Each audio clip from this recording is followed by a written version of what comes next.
नमस्कार साथियों, इस वीडियो में हम कुछ वस्तुनिष्ठ प्रश्नों को देखेंगे जो कि शिक्षक पात्रता परीक्षा के लिए महत्वपूर्ण हैं। तो चलिए शुरू करते हैं। पहला प्रश्न है कि मनोविज्ञान की प्रथम प्रयोगशाला की स्थापना किसने की थी। महत्वपूर्ण प्रश्न है, पुनः पढ़ देते हैं। मनोविज्ञान की प्रथम प्रयोगशाला की स्थापना किसने की थी। पहला ऑप्शन है विल्हेम वुंट ने, दूसरा ऑप्शन है टिचनर ने, तीसरा ऑप्शन है जॉन डीवी ने और चौथा ऑप्शन है इनमें से कोई नहीं। तो इसका उत्तर जो है विल्हेम वुंट ने। विल्हेम वुंट ने मनोविज्ञान की प्रथम प्रयोगशाला की स्थापना की थी। दूसरा प्रश्न है मनोविज्ञान की प्रथम प्रयोगशाला की स्थापना कब और किस विश्वविद्यालय में हुई। अभी हमने पहले प्रश्न में देखा कि मनोविज्ञान की प्रथम प्रयोगशाला की स्थापना विल्हेम वुंट ने की थी।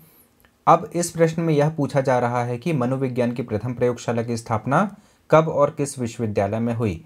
ऑप्शन ए है 1779 में लिप्जिग विश्वविद्यालय में, ऑप्शन बी है 1879 में लिप्जिग विश्वविद्यालय में, ऑप्शन सी है 1879 में जॉन हॉपकिंस विश्वविद्यालय में और ऑप्शन डी है 1779 में स्टैनफोर्ड विश्वविद्यालय में। तो इसका उत्तर जो है 1879 में लिप्जिग विश्वविद्यालय में विल्हेम वुंट ने इसकी स्थापना की थी। कुल मिलाकर बात यह है कि मनोविज्ञान की प्रथम प्रयोगशाला की स्थापना 1879 में लिप्जिग विश्वविद्यालय में विल्हेम वुंट ने की थी और यह लिप्जिग विश्वविद्यालय जर्मनी में स्थित है। कहाँ स्थित है? जर्मनी में स्थित है। लिप्जिग विश्वविद्यालय कहाँ स्थित है? जर्मनी में, आपको याद रखना है। अगला प्रश्न है किसने शिक्षा मनोविज्ञान को सीखने और सिखाने की प्रक्रिया का अध्ययन करने वाला विज्ञान कहा है। ऑप्शन ए स्किनर ने, ऑप्शन बी सेंट्रोक ने, ऑप्शन सी क्रो और क्रो ने और ऑप्शन डी जेम्स ड्रेबर ने। तो इसका उत्तर है ऑप्शन ए स्किनर ने। स्किनर ने कहा है कि शिक्षा मनोविज्ञान सीखने और सिखाने की प्रक्रिया का अध्ययन करने वाला विज्ञान है। आपको याद रखना है कि स्किनर ने ऐसा कहा था। क्या कहा था? कि शिक्षा मनोविज्ञान सीखने और सिखाने की प्रक्रिया का अध्ययन करने वाला विज्ञान है। हम यहाँ इसको हाईलाइट कर देते हैं, ये आपको याद रखना है, परीक्षा की दृष्टि से ये अति महत्वपूर्ण है। अगला प्रश्न है प्रथम आधुनिक वैज्ञानिक बुद्धि परीक्षण का निर्माण किसने किया था। ऑप्शन ए बिने ने, ऑप्शन बी साइमन ने, ऑप्शन सी बिने तथा साइमन दोनों ने और ऑप्शन डी बिने तथा टर्मेन ने। तो आपको यहाँ पर याद रखना है कि प्रथम आधुनिक वैज्ञानिक बुद्धि परीक्षण का निर्माण बिने तथा साइमन ने किया था। बहुत ही महत्वपूर्ण प्रश्न है। आधुनिक वैज्ञानिक बुद्धि परीक्षण का निर्माण बिने तथा साइमन ने किया था और कब किया था? 1905 में। यह आपको याद रखना है। अगला प्रश्न है शिक्षा मनोविज्ञान की प्रथम पाठ्यपुस्तक के रूप में किसे मान्यता दी गई है। बहुत ही अच्छा प्रश्न है। शिक्षा मनोविज्ञान की प्रथम पाठ्यपुस्तक के रूप में किसे मान्यता दी गई है। ऑप्शन ए है principles of educational psychology, B है एडुकेशनल साइकोलॉजी, सी है a textbook of educational psychology और ऑप्शन डी है टॉक्स टू टीचर्स। तो आपको हम यहाँ पर बता देना चाहते हैं कि शिक्षा मनोविज्ञान की प्रथम पाठ्यपुस्तक के रूप में टॉक्स टू टीचर यह जो बुक है इसे मान्यता दी गई है और यह विलियम जेम्स द्वारा लिखित किताब है जो कि 1899 में प्रकाशित हुई थी। कब प्रकाशित हुई थी? 1899 में। और किसके द्वारा लिखित है? विलियम जेम्स के द्वारा। विलियम जेम्स के द्वारा ये लिखित है, आपको याद रखना है। विलियम जेम्स ने टॉक्स टू टीचर्स किताब 1899 में प्रकाशित की थी जिसे शिक्षा मनोविज्ञान की प्रथम पाठ्यपुस्तक के रूप में मान्यता प्रदान की गई है। अगला प्रश्न है वाटसन के अनुसार नवजात शिशुओं में निम्नांकित में से कौन सा संवेग नहीं होता। फिर से समझिए प्रश्न को।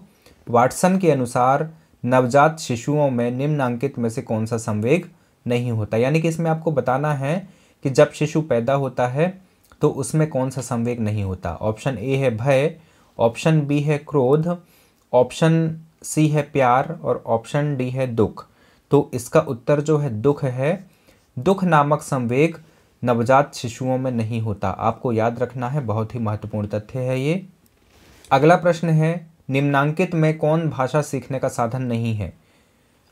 ऑप्शन ए अनुकरण, ऑप्शन बी वार्तालाप यानी कि बातचीत, ऑप्शन सी खेल और ऑप्शन डी सफ़र करना। तो अनुकरण करना भी भाषा सीखने का साधन है। अनुकरण से भाषा सीखी जाती है। बालक अनुकरण करता है, किसी को सुनता है, भाषा उसकी सुनता है, देखता है भाषा का प्रयोग करते हुए, तो वो उससे भाषा को सीखता है। वार्तालाप करता है तो भी भाषा सीखी जाती है। खेल खेल में या खेल के दौरान जो बातचीत होती है उसके द्वारा भाषा सीखी जाती है। लेकिन सफ़र करने से भाषा नहीं सीखी जा सकती। अगला प्रश्न है, निम्नांकित में से कौन नैतिक विकास की एक विमा यानी कि डायमेंशन नहीं है? विमा को डायमेंशन कहते हैं। निम्नांकित में से कौन नैतिक विकास की एक विमा नहीं है? ऑप्शन ए सामवेगिक तत्व, ऑप्शन बी संज्ञानात्मक तत्व, ऑप्शन सी भौतिक तत्व और ऑप्शन डी व्यवहारात्मक तत्व। तो सामवेगिक तत्व भी नैतिक विकास की एक विमा है। सामवेगिक विकास होता है नैतिक विकास के अंतर्गत। संज्ञानात्मक तत्व भी एक विमा है और व्यवहारात्मक जो तत्व है वो भी एक विमा है। इसका आंसर जो है ऑप्शन सी यानी कि भौतिक तत्व है। भौतिक तत्व नैतिक विकास की एक विमा नहीं है। अगला प्रश्न है, बच्चों में जन्मजात शुद्धता होती है, यह कथन किसका है?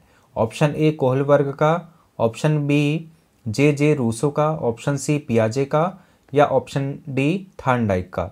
तो आपको याद रखना है कि यह कथन, कौन सा कथन? बच्चों में जन्मजात शुद्धता होती है, किसका है? जे रूसो का ये कथन है। पुनः बता देते हैं, बच्चों में जन्मजात शुद्धता होती है, यह कथन किसका है? जे रूसो का कथन है। अगला प्रश्न है, सबसे पहले शिक्षण मशीन किसने तैयार की थी? ऑप्शन ए स्किनर ने, ऑप्शन बी प्रेसी ने, ऑप्शन सी लुम्सडेन ने या ऑप्शन डी इनमें से कोई नहीं। तो आपको याद रखना है कि सबसे पहली शिक्षण मशीन जो थी उसको प्रेसी ने तैयार किया था। किसने तैयार किया था? प्रेसी ने तैयार किया था। तो साथियों, हमने इस वीडियो में शैक्षिक मनोविज्ञान से संबंधित 10 महत्वपूर्ण प्रश्नों को समझा जो कि परीक्षाओं की दृष्टि से महत्वपूर्ण होते हैं। अगले वीडियोज़ में हम और अधिक प्रश्नों के बारे में डिस्कस करेंगे। जय हिंद।